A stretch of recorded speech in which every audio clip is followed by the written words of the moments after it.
Now we're going to talk about an event in history that is very significant, the destruction of Sodom and Gomorrah.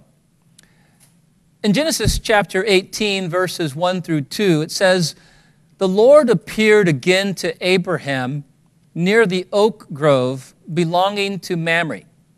One day, Abraham was sitting at the entrance to his tent during the hottest part of the day.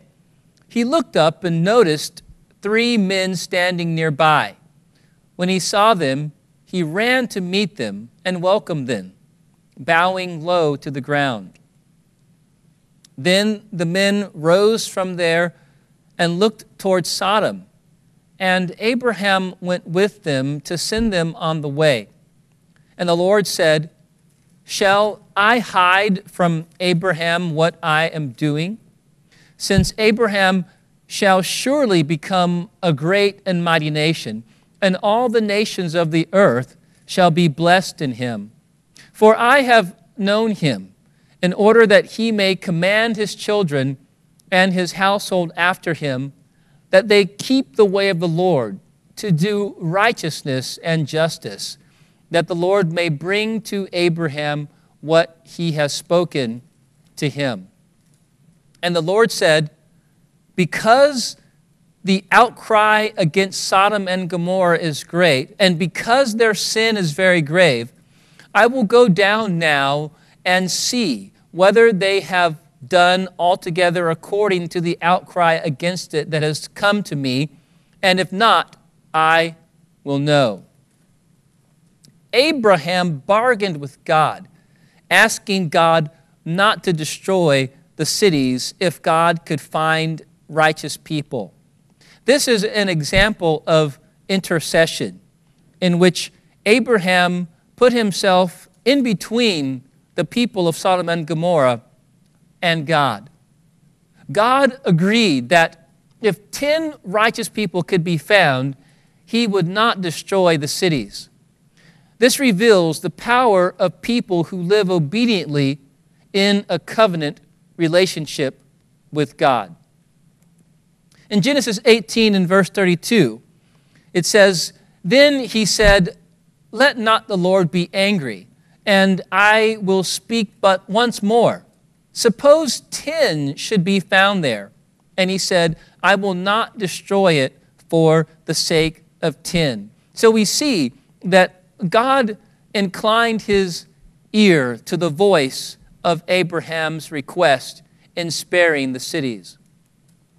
10 righteous people were not found, but God chose to deliver the family of Abraham's nephew Lot by sending angels to rescue them. Again, this reveals the power of doing right. If a person lives right and prays for their family, God will lead them and protect them. Key number 3, you will want to write this down. The people who obey God's covenant will have his protection and blessing. The depth of sin in Sodom and Gomorrah is revealed in the following passages. Genesis chapter 19, verse 1, verses 4 through 16, and verse 29. We will take some time to study these verses because a lot of these things that were happening are the same kinds of things we witness in our world today. And it is important for us to understand how the Lord felt about this kind of behavior. Verse 1, "Now the 2 angels came to Sodom in the evening, and Lot was sitting in the gate of Sodom. When Lot saw them, he rose to meet them. And he bowed himself with his face toward the ground, and he said, 'Here now, my lords, please turn into your servant's house.' Before they had gone to bed, all the men from every part of the city of Sodom, both young and old, surrounded the house." Verse 5, "They called to Lot, 'Where are the men who came to you tonight?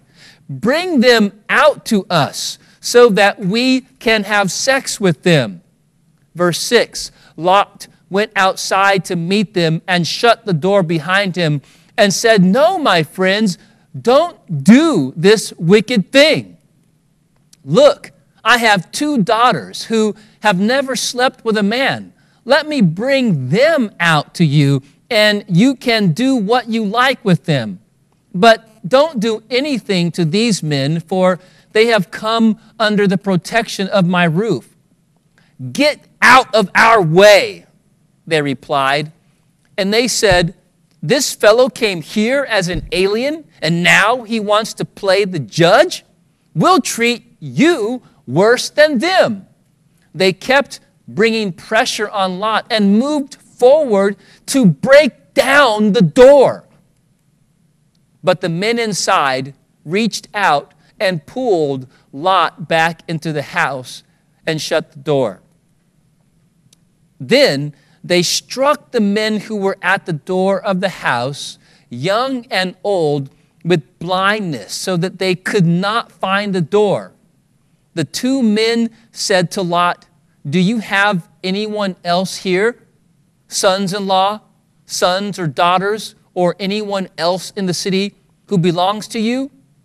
Get them out of here, because we are going to destroy this place." The outcry to the Lord against its people is so great that he has sent us to destroy it. So Lot went out and spoke to his sons-in-law who were pledged to marry his daughters. He said, "Hurry and get out of this place, because the Lord is about to destroy the city."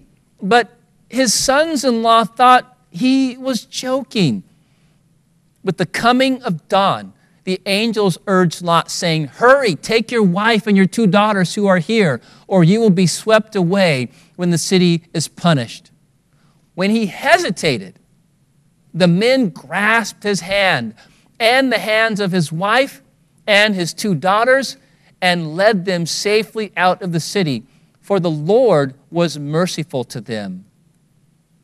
Verse 29, so when God destroyed the cities of the plain, he remembered Abraham, and he brought Lot out of the catastrophe that overthrew the cities where Lot had lived.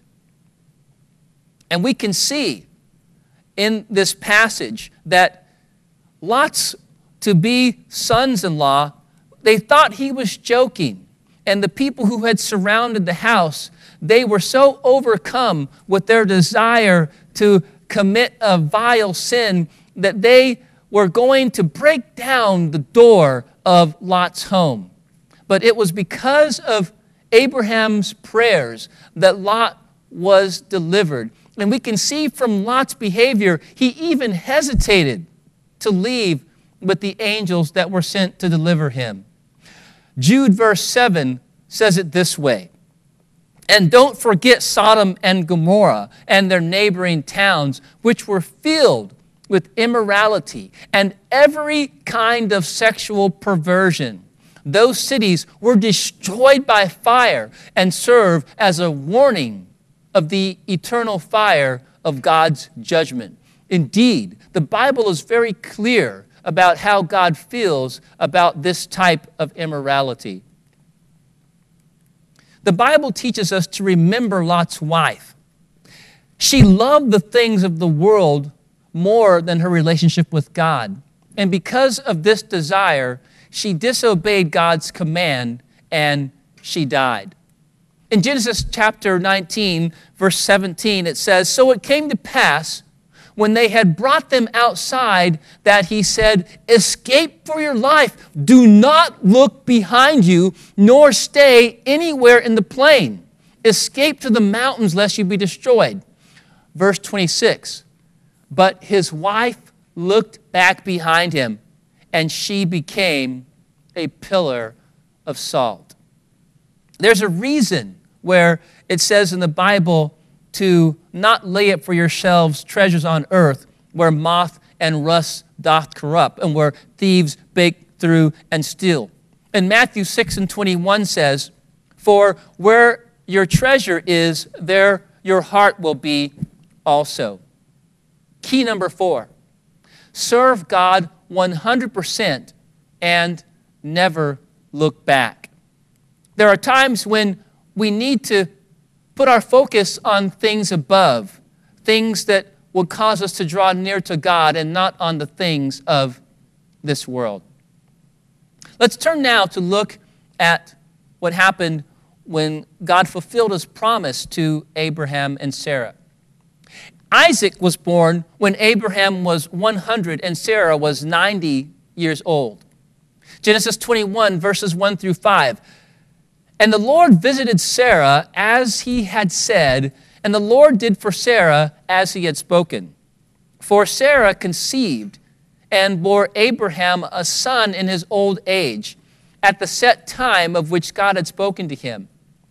And Abraham called the name of his son, who was born to him, whom Sarah bore to him, Isaac. Then Abraham circumcised his son Isaac when he was 8 days old, as God had commanded him. Now, Abraham was 100 years old when his son Isaac was born to him. Key number 5, God always fulfills his promises.